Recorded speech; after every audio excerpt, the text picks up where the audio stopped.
Shalom à tous et bienvenue dans votre émission Les couleurs de la vie, enseignement. Nous sommes toujours dans le thème des fiançailles et nous avons vu qu'est-ce que les fiançailles, comment se fiancer, etc., quand. Et nous avons vu également pourquoi l'importance de bâtir sur des fondations solides, pourquoi préparer ces fiançailles de valeur afin de bâtir pour un couple solide, pour un couple durable, pour un couple de valeur, un mariage de valeur. Et aujourd'hui, nous allons voir comment se fiancer. Y a-t-il un schéma type pour se fiancer? Alors, j'ai envie de vous répondre que bibliquement parlant, il n'y a pas de schéma type pour se fiancer. La Bible n'en parle pas. Alors, je vais simplement vous lister ce qu'il existe comme pratique, ce qui se fait dans les fiançailles.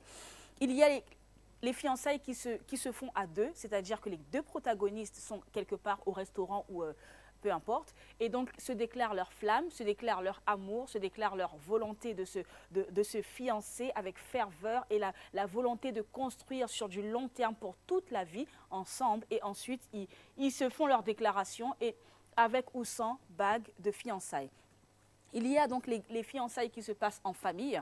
Donc, il y a les deux familles qui sont réunies avec les deux protagonistes et ils se déclarent leur flamme et les familles sont là, sont heureuses et partagent ce bonheur avec eux, avec ou sans échange d'alliance, de bagues de fiançailles. J'ai envie de vous dire que les bagues sont un outil que l'être humain a rajouté simplement pour que cela soit vu. En fait, lorsque j'ai une bague, c'est un... Comment dirais-je, c'est un moyen que l'être humain voit et comprenne que je suis fiancée ou que je suis mariée.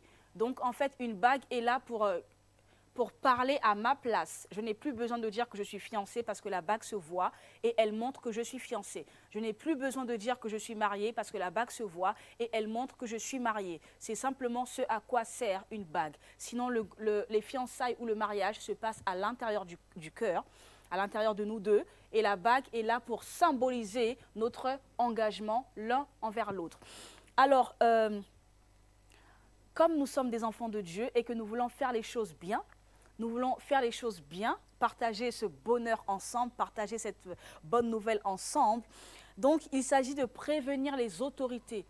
Qu'appelle-t-on autorité? J'appelle autorité les autorités de l'Église, que ce soit le corps pastoral ou le corps dirigeant d'une assemblée, que ce soit les autorités également, la famille, nos parents, les parents de l'homme et les parents de la femme, de la jeune femme, qui doivent être avisés, qui doivent savoir que nous avons pris la décision de nous engager, nous avons pris la décision de marcher ensemble pour voir si dans ce cheminement-là, nous allons jusqu'au mariage ou pas. Donc, il s'agit de prévenir et la famille et les familles et l'Église.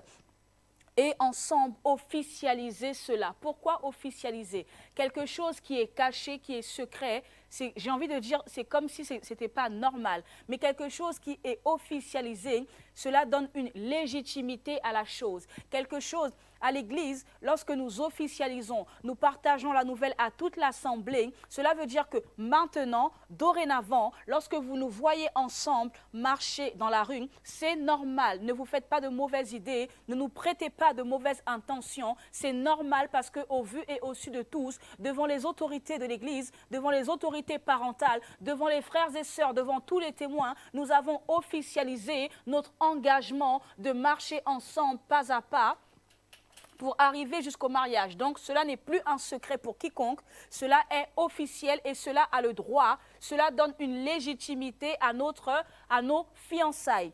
Et pourquoi également? Nous ne sommes pas obligés de faire une fête. Cela laisse le libre choix à chacun d'organiser une fête autour de cet événement ou pas.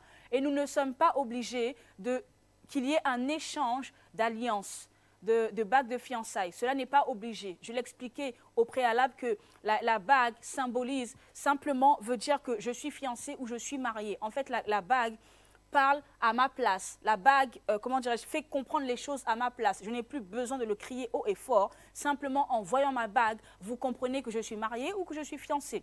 Donc voilà, mais ce n'est pas une obligation, mais comme c'est rentré dans la pratique courante, universellement, donc, ce n'est pas une mauvaise chose qui est un échange de bagues de fiançailles. Ensuite, je vais mettre un petit bémol sur le fait d'organiser des fêtes en fait, autour des fiançailles. Nous avons observé, depuis que nous servons Dieu, nous avons observé qu'il y a certaines personnes comment dirais-je, qui font des fiançailles presque un mariage. Ça veut dire qu'ils investissent énormément d'argent. Déjà, ils s'investissent eux-mêmes déjà énormément. Ils investissent beaucoup de monde autour de cet événement-là. Ils investissent énormément d'argent pour les fiançailles, si bien que durant les fiançailles, même s'ils se rendent compte que ce n'est pas la bonne personne ou que finalement, après réflexion, nous ne sommes pas sur la même longueur d'onde ou après réflexion, nous n'avons pas les mêmes principes, les mêmes valeurs, les mêmes façons de voir la vie. Après réflexion, je me rends compte que, mais au final, j'ai pensé que cet homme était comme ça, mais au final, il n'est pas comme ça. J'ai pensé que cette fille était comme ça, mais au final, je vois qu'elle n'est pas comme ça.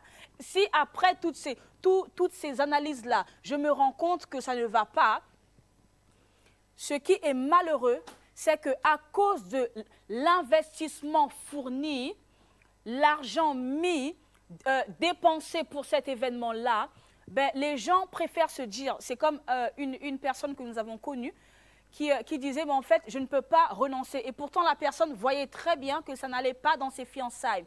La personne voyait, en tout cas, c'était à l'œil nu, en fait. Tout le monde pouvait voir que ça ne va pas.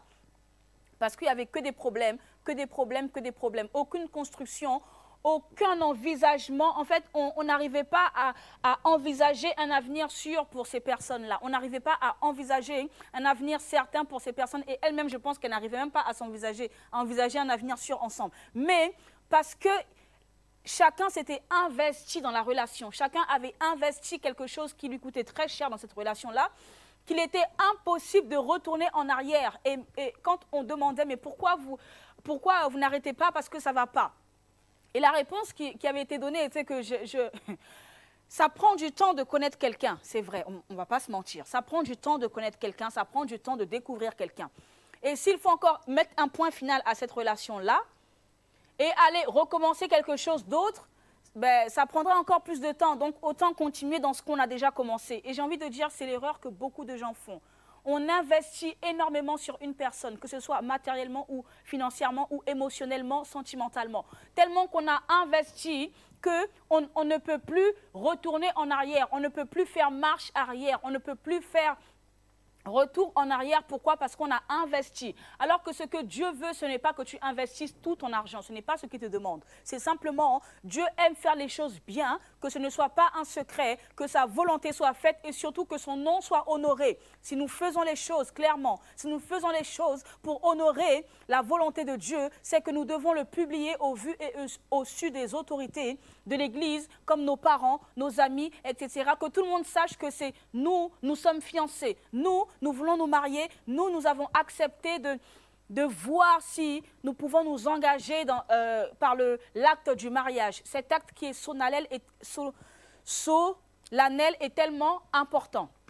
Il faut que ce soit su, en fait. Et donc, j'ai envie de dire qu'il vaut mieux pour chaque personne de ne pas bâtir sur de mauvaises fondations plutôt que de continuer par peur du qu'en dira-t-on ou par peur du recommencement de quelque chose. Il vaut mieux prendre le temps de recommencer quelque chose avec l'aide du Seigneur plutôt que de continuer sur un terrain glissant parce que tu sais très bien que le terrain est tellement glissant qu'au bout du terrain, tu vas te casser la figure. Cela est la fin de toute chose mal commencée, malheureusement.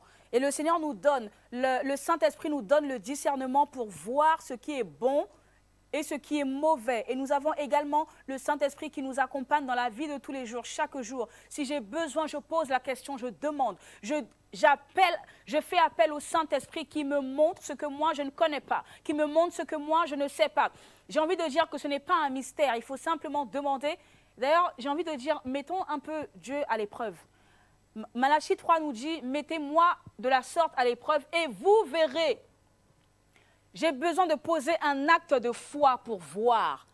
Dieu ne fait pas les choses au hasard. Et dans un enseignement précédent, j'expliquais que chacun a sa part de responsabilité. Ça veut dire que Dieu fait sa part de responsabilité et moi, je fais ma part de responsabilité. Chacun a un rôle à jouer. Dieu qui nous aime d'un amour incommensurable fait les choses de telle enceinte que nous puissions en bénéficier Et moi aussi, en tant qu'enfant de Dieu, j'ai mon rôle à jouer, j'ai comment dirais-je, ma part à ajouter à ma propre bénédiction.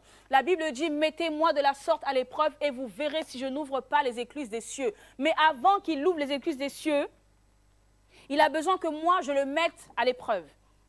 Donc, si j'ai envie, si je dois me marier, j'ai besoin de faire appel à Dieu et de lui demander si c'est la bonne personne ou pas pour qu'il puisse me montrer. Je ne peux pas simplement aller comme ça sans rien lui demander. Il ne va rien faire parce qu'il attend que moi, je lui demande avant de faire. La même Bible dit que Dieu connaît chacun de nos besoins. Il connaît tout ce dont nous avons besoin, mais il attend que nous puissions lui demander. Sinon, ça serait trop facile, n'est-ce pas, que je puisse me taire, ne rien dire, et que Dieu lise dans mes pensées, et que Dieu fasse exactement ce que je pense. Ce serait trop facile. À ce moment-là, à quoi je servirais et à quoi me servirait mon rôle d'enfant de Dieu, de combattant, de victorieux?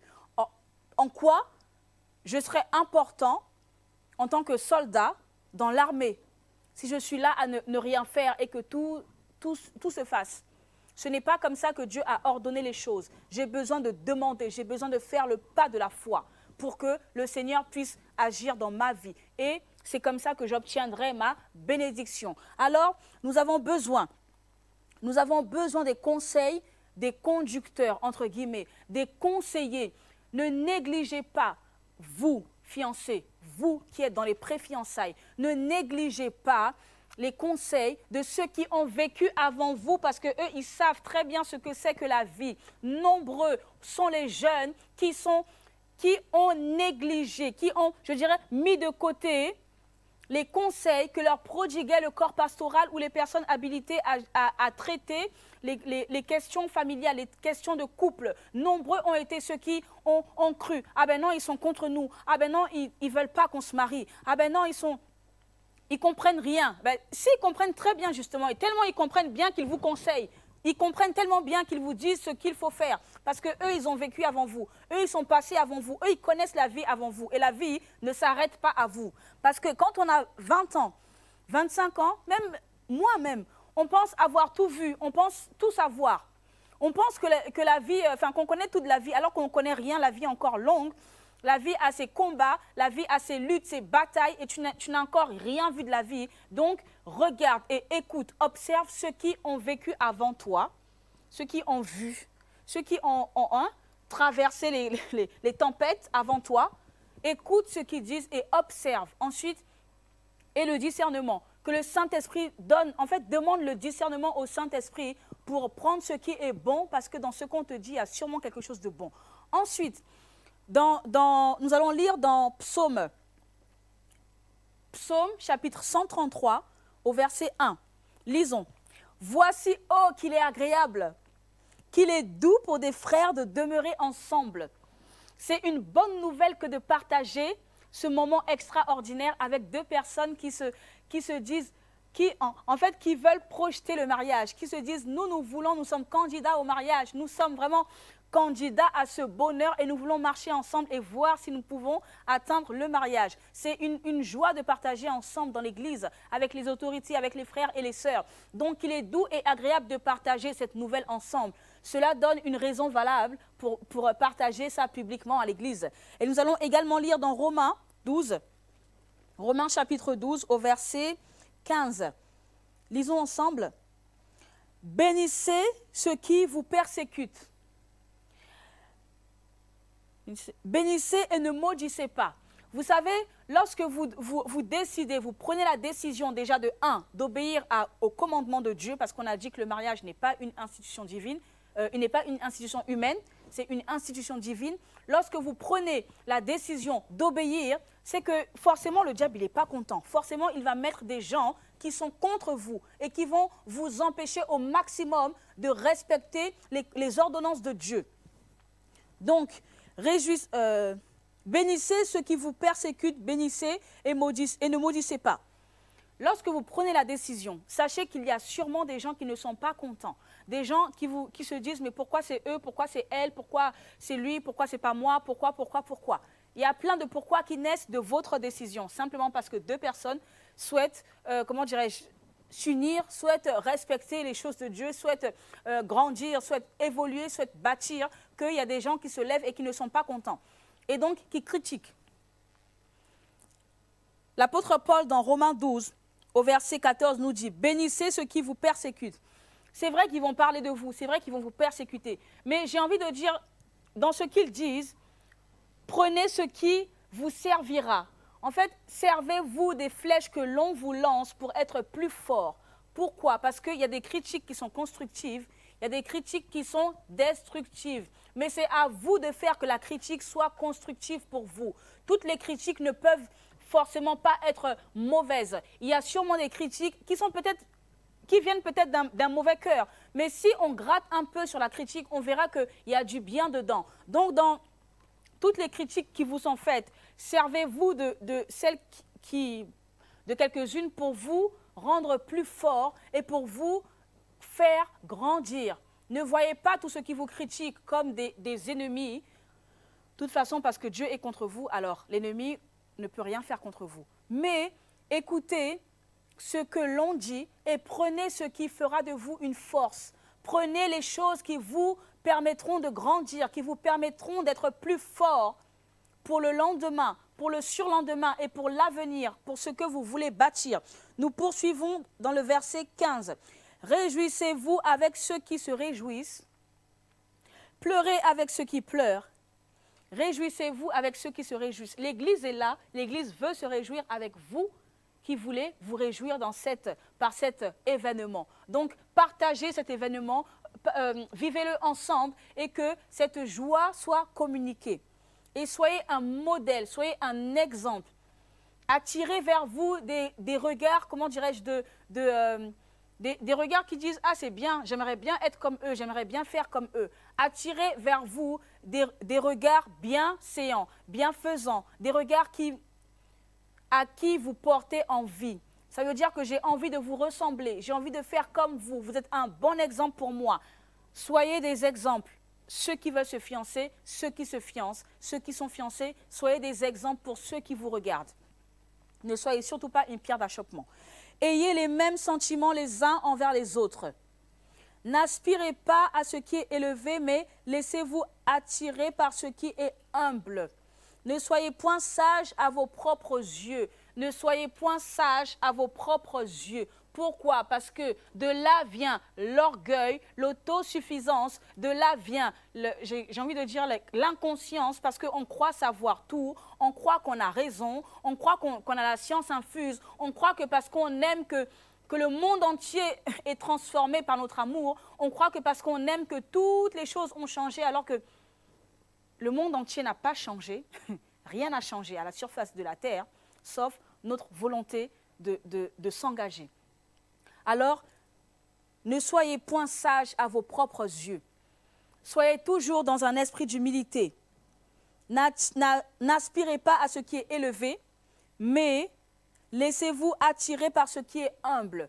Demeurez dans un esprit d'humilité, à dire qu'est-ce que je peux apprendre de cette personne. Si un tel me parle, qu'est-ce que je peux apprendre de cette personne? Je ne connais pas tout.